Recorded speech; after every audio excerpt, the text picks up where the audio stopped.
Well, hello. Thank you for joining me for Bible Story Time. I am really happy that you're here.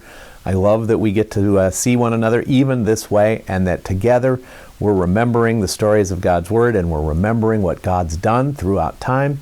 It is good that we've gathered together around these stories. So if you remember last time, we introduced ourselves to a guy named Gideon. Gideon was a young man from the smallest family of the smallest tribe of Israel, and God chose him to set Israel free from the Midianites. Remember, Israel had sinned again. They'd forgotten what they were supposed to do. They were worshiping false idols. They were being bad. God let the Midianites take them over, and then the people thought, oh, that's right. We're not supposed to be bad. We're not supposed to be naughty. We're supposed to do the stuff God told us to do. They cried out to God. God said to Gideon, Gideon, you're my guy. Remember, the angel of the Lord came to Gideon and said, you're going to do this. And Gideon fed him, or tried to feed him, and he made fire appear to consume that meal that Gideon had made for him. And then that night, the Lord spoke to Gideon and said, pull down the altar to Baal that's in your town. So he took his bulls, and he went and he hitched them up, and they tore down the altar to Baal, this fake god. And then they built a new altar to the real God, and Gideon sacrificed one of the bulls on that altar. And in the morning, the people got up, and they didn't find their altar to Baal, and they were very mad. And someone figured out it was Gideon, and they went to his dad, and they said, give us Gideon so we can deal with him. And the dad said, let Baal deal with it. And of course, Baal didn't, because there's no such thing as Baal. It's all nonsense. But that's where we left the story last time. I'm sure you remember that. At any rate, so Gideon is now the guy, and the Midianites, they got wind that there's going to be some trouble, so they send their army, and Gideon puts out the call for the men of Israel to rally around him, and we're gonna fight back, and we're gonna get rid of these Midianites, and we're gonna have our country back.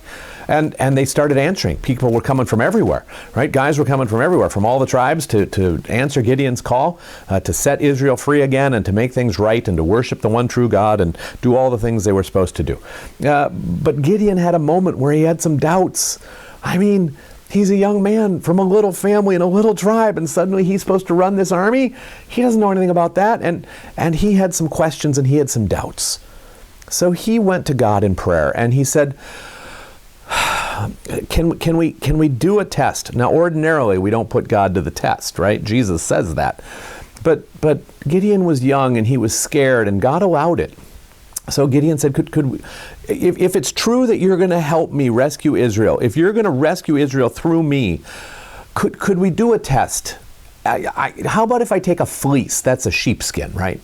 I'll take a fleece, and I'll put it on the threshing floor. This is a big flat area where they would process grain. So I'm going to take a fleece, and I'm going to put it on the threshing floor, and then I'm going to go to bed. And in the morning, I would really, really appreciate it if there was dew on the fleece, but nothing on the ground around. Dew is the wetness on the grass and on the ground in the morning.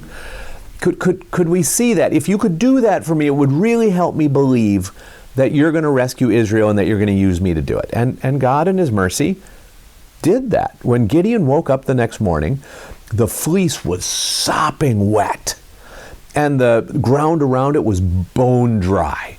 And Gideon got a bowl, and he wrung out the fleece, and it filled the whole bowl with water. There was so much water in this fleece.